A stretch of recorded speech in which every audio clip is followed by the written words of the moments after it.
Maka pada suatu hari, ditangkaplah Nabi Hanzalah oleh orang-orang ini.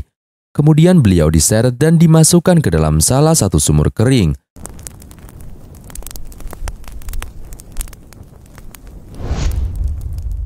Assalamualaikum warahmatullahi wabarakatuh.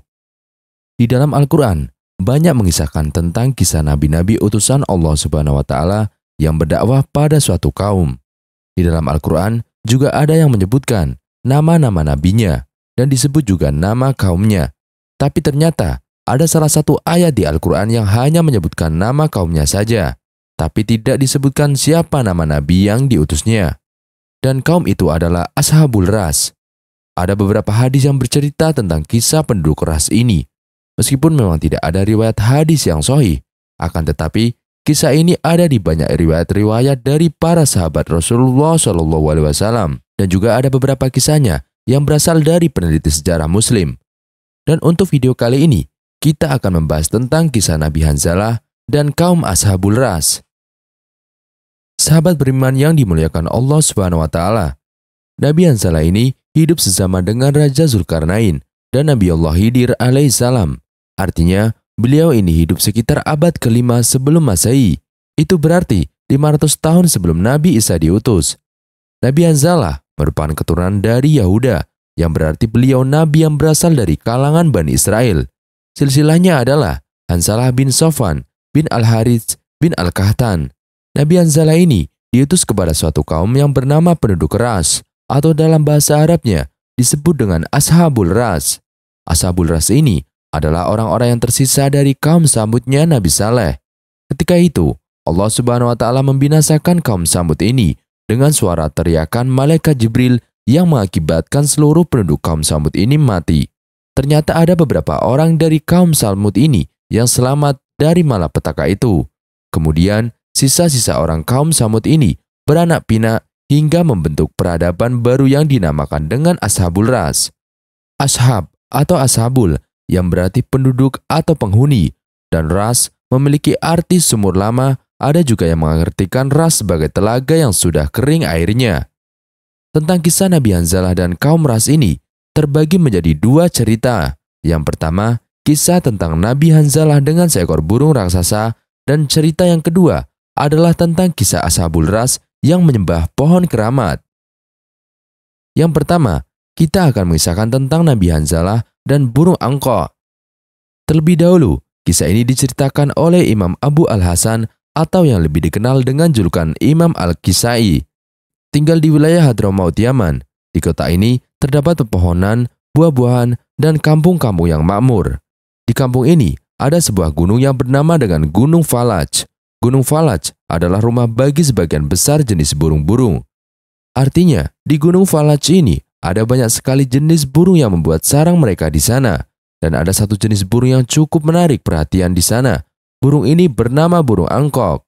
Memiliki arti berleher panjang. Ciri-ciri burung ini adalah memiliki ukuran yang sangat besar. Tak ada yang tahu pasti berapa meter ukuran burung ini.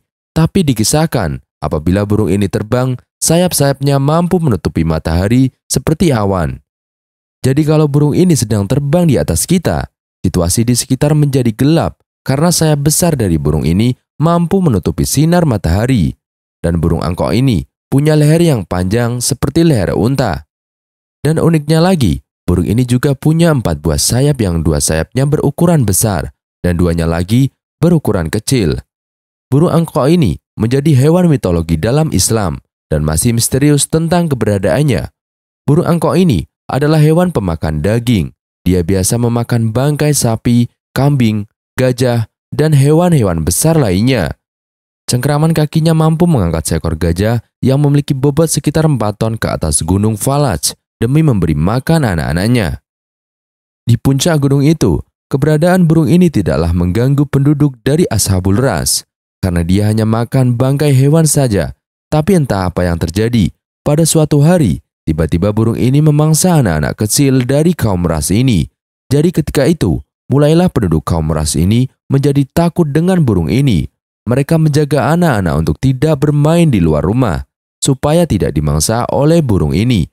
Akhirnya, karena setiap hari penduduk ras ini dihantui ketakutan dari burung angkok pemangsa anak-anak ini, kaum ini pun pergi menemui Nabi Hanzalah. Mereka berkata, "Wahai Nabiullah, setiap hari kami gelisah karena dihantui ketakutan dari seekor burung raksasa yang memangsa anak-anak kami." Nabi Hanzalah berkata, "Lalu kalian ingin aku menangkap burung itu?" Kemudian penduduk ini pun berkata, "Bisakah engkau berdoa kepada Allah untuk memusnahkan burung itu?" Mendengar permintaan dari kaumnya, Nabi Hanzalah pun mencoba menolongnya, tetapi dengan sebuah syarat. Nabi Hanzalah berkata, "Baiklah, aku akan berdoa kepada Allah Subhanahu wa Ta'ala untuk memusnahkan burung itu atas izinnya. Tetapi jika burung itu telah musnah, berjanjilah kalian kepadaku dan kepada Allah Subhanahu wa Ta'ala untuk meninggalkan sesembahan berhala-berhala kalian dan bertakwalah kepada Allah, wahai kalian, dan takutlah hanya kepada Allah Subhanahu wa Ta'ala." Kemudian kaum ras ini pun berjanji pada saat itu untuk meninggalkan berhala-berhala sesembahan mereka jika burung angkok ini musnah. Nabi Hanzalah pun berdoa kepada Allah Subhanahu wa Ta'ala, "Ya Allah, matikanlah binatang tersebut dan putuskanlah keturunannya." Dan tak lama kemudian Allah Subhanahu wa Ta'ala langsung mengijabah doa utusannya ini. Tiba-tiba burung angkok ini terbakar, diikuti dengan seluruh anak-anaknya, hingga burung itu pun mati dan langsung punah saat itu juga. Kaum pun yang menyaksikan kejadian itu menjadi senang dan tidak lagi dihantui rasa takut akan burung raksasa tersebut. Dan sesuai dengan janjinya kepada Nabi Hanzalah, kaum ras saat itu mulai menyembah Allah Subhanahu wa Ta'ala dan meninggalkan berhala-berhala sesembahan mereka. Sahabat-sahabat yang beriman yang dimuliakan Allah Subhanahu wa Ta'ala, kisah kedua yang akan diceritakan kali ini ada khilaf dari para ulama. Kejadiannya setelah peristiwa burung angkok ataukah sebelumnya? Tapi pada intinya, kita akan menceritakan secara berurutan saja agar lebih mudah dipahami dan lebih mudah mengambil ibrahnya dari kisah kali ini. Setelah kira-kira setahun atau 2 tahun kaum ras ini menyembah Allah Subhanahu wa Ta'ala dan meninggalkan berhala-berhala sesembahan mereka, mereka pun mulai kembali lagi mencari berhala baru. Kaum ini akan menyembah patung-patung dan api atau matahari, dan saat itu mereka punya berhala baru. Berhala mereka ini adalah sebuah pohon besar tua yang ada di perkampungan mereka. Pohon ini bernama pohon Sanobar, atau dalam bahasa lain Sahdira, yang memiliki arti raja pohon. Pohon ini sejenis dengan pohon pinus, yang di bawah pohon ini terdapat seperti mata air yang memancar seolah-olah itu dihasilkan dari pohon itu.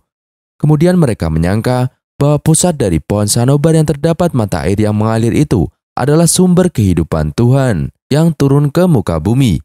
Alasan kenapa mereka menyembah pohon ini adalah karena yang menanam pohon Sanobar ini bukan orang sembarangan yang menanamnya.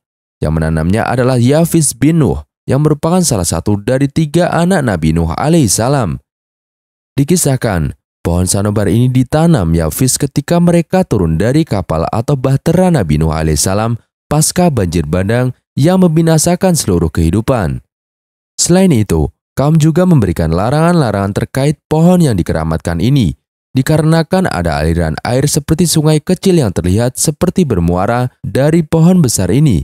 Ketika itu, diadakanlah larangan bahwasanya penduduk beserta hewan ternak dilarang minum atau mengambil air dari sungai itu. Jika ketahuan ada yang melakukannya, maka hukumannya harus dibunuh, karena kaum Rosh ini meyakini bahwa pohon tersebut merupakan hayat al-ilahiyat, atau yang memiliki arti kehidupan ketuhanan, sehingga diberikan larangan kepada siapapun untuk tidak mengganggu dan mengambil manfaat dari pohon keramat itu. Sebulan sekali, kaum Rosh ini membuat semacam hari besar atau perayaan mereka. Jadi pada hari itu, mereka keluar menuju pohon ini dengan membawa hewan-hewan yang telah disembelih dan membakarnya di depan pohon Sanobar itu. Kemudian ketika asap bakaran itu sudah membumbung tinggi ke langit, mereka mulai bersujud kepada pohon itu. Lalu mereka menangis dan membuat permohonan-permohonan hingga pohon itu pun mengeluarkan suara yang menjawab langsung doa-doa dari kaum ini. Padahal mereka sebenarnya tak sadar sedang dibohongi oleh setan. Karena hakikatnya suara yang mereka dengar itu bukanlah berasal dari pohon besar ini, melainkan setanlah yang berbicara kepada mereka dari balik pohon Sanobar ini. Pohon besar Sanobar ini disembah oleh kaum Ras yang terbagi menjadi 12 desa. Desa itu bernama Oban, Ozan, Bahman, Isfan, Parwadin, Ardi, Basid, Hordan, Murdad, Tir, dan Syahrir. Nama-nama desa kaum Ras ini yang kemudian dijadikan nama-nama bulan dalam sistem penanggalan bangsa Ajami atau bangsa Persia. Nah, karena kedua belas desa ini sering berkumpul di bawah pohon besar sanobar itu, akhirnya mereka pun berinisiatif untuk menanam pohon sanobar dengan jenis yang sama di desa mereka masing-masing. Akhirnya, masing-masing desa bisa menyembah pohon mereka. Lalu Nabi Hanzalah yang melihat kaumnya telah murtad lagi, beliau pun pergi mendatangi mereka dan mengingatkan tentang janji mereka dan mendakwahi mereka semua untuk kembali menyembah kepada Allah Subhanahu wa Ta'ala sebagai Tuhan pencipta segalanya. Tetapi ketika itu, kaum Rash ini tidak mau mendengar peringatan dari Nabi mereka, dan bahkan mereka menganggap keberadaan Nabi Hanzalah di tengah-tengah mereka hanya bersifat mengganggu kekhusyukan mereka menyembah pohon sanubar itu. Akhirnya karena mengetahui kaumnya tak mau mendengar seruan yang disampaikan Nabi Hanzalah, pada suatu hari Nabi Hanzalah berdoa kepada Allah untuk membuat layu pohon sanobar yang disembah oleh kaumnya tersebut. Allah Subhanahu wa Ta'ala pun dengan cepat mengabulkan doa dari Nabi Hanzalah, hingga pada suatu hari perlahan-lahan semua pohon sanubar mulai layu daunnya dan lambat laun seluruh pohon-pohon tersebut pun mati. Sahabat semua yang dimuliakan oleh Allah Subhanahu wa Ta'ala, ketika mengetahui pohon berhala yang mereka sembah mati, orang-orang kaum Rash ini mulai menjadi marah. Mereka berkata, "Ini pasti ulah dari Hanzalah. Dia pasti mendoakan supaya pohon ini mati." Lalu beberapa orang kaum mulai bermusyawarah. Mereka menyusun rencana pembunuhan kepada Nabi Hanzalah. Tetapi yang mereka inginkan adalah Nabi Hanzalah mati dengan cara perlahan. Artinya mereka ketika itu tidak ingin langsung membunuh Nabi Hanzalah. Mereka mau Nabi Hanzalah ini mati dalam keadaan tersiksa, dikarenakan arti dari Ras adalah sumur lama. Maknanya di daerah tersebut ada banyak sumur-sumur yang telah kering. Mereka pun berniat memasukkan Nabi Hanzalah ke dalam sumur-sumur kering tersebut. Maka pada suatu hari, ditangkaplah Nabi Hanzalah oleh orang-orang ini. Kemudian beliau diseret dan dimasukkan ke dalam salah satu sumur kering. Kemudian di atas sumur tersebut ditutup dengan sebuah batu besar dan hanya menyisakan sedikit lubang saja sebagai udara dan pencahayaan di siang harinya. Orang-orang dari kaum Ras berharap supaya Nabi Hanzalah ini mati kelaparan di bawah sana. Tetapi ternyata Allah Subhanahu wa Ta'ala memberikan pertolongannya di waktu yang tepat. Sekian banyak penduduk Ras yang didakwahi Nabi Hanzalah, ternyata hanya ada satu orang saja yang menerima dakwanya. Dia adalah seorang laki-laki yang berasal dari kalangan budak berkulit hitam.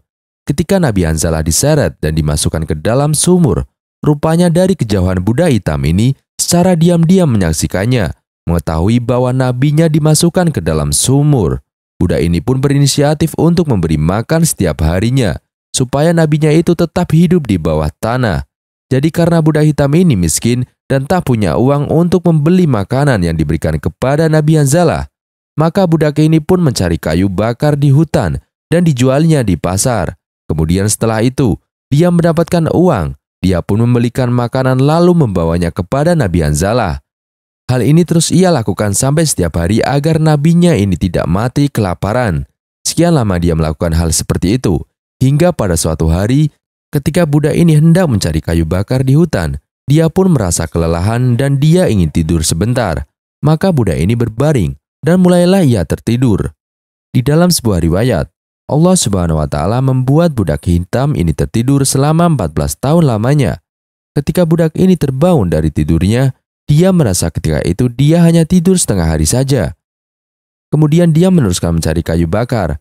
Maka kemudian dia ke pasar, dijuallah kayu bakar itu, dan dibelikan makanan seperti biasanya. Makanan itu langsung dia antar ke dalam sumur Nabi Hanzalah.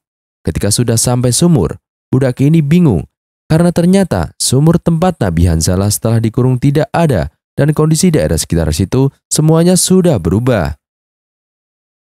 Nah, untuk kisah akhir dari Ashabul Ras ini, terdapat dua pendapat. Yang pertama, ketika si budak ini tertidur selama 14 tahun, saat itu kaum ini sedang mengadakan ritual di pohon keramat itu. Lalu mereka pun tiba-tiba semuanya terdiam dan ramai-ramai melihat ke arah langit. Karena saat itu tiba-tiba langit berubah menjadi gelap. Saat itu pula, keluar lahar panas dari dalam tanah.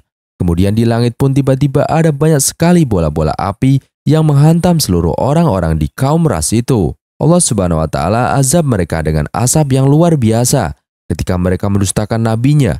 Akhirnya kemudian tak ada lagi yang tersisa kecuali Allah Subhanahu wa taala binasakan, dan yang selamat adalah budak yang tertidur di hutan tadi, satu-satunya pengikut dari nabi ini. Dan dalam kisah yang kedua, ketika si budak ini tertidur dan ketika kaum ini akan ditimpa azab, maka kemudian kaum ini sadar bahwasanya nabi yang mereka masukkan ke dalam sumur itu benar. Lalu mereka buru-buru angkat nabi itu untuk kemudian beriman kepada nabi dan mentauhidkan Allah Subhanahu wa taala. Azab Allah Subhanahu wa taala pun tidak jadi ditimpakan kepada kaum ini hingga semuanya beriman pada saat itu. Sahabat semua yang dimuliakan Allah Subhanahu wa taala, kisah Ashabul ini tidak memiliki riwayat yang jelas. Makanya kenapa bisa ada dua versi yang berbeda? Dikarenakan kisah ini berasal dari para ahli sejarah yang berusaha menyatukan antara potong kisah satu dengan kisah lainnya. Makanya dirangkumlah dan dijadikan sebuah kisah ataupun sebuah cerita. Jadi itulah sedikit kisah tentang Nabi Hanzalah, dan semoga kisah ini bermanfaat. Dan kurang lebihnya kami mohon maaf yang sebesar-besarnya. Wallahu a'lam bishawab. Wassalamualaikum warahmatullahi wabarakatuh.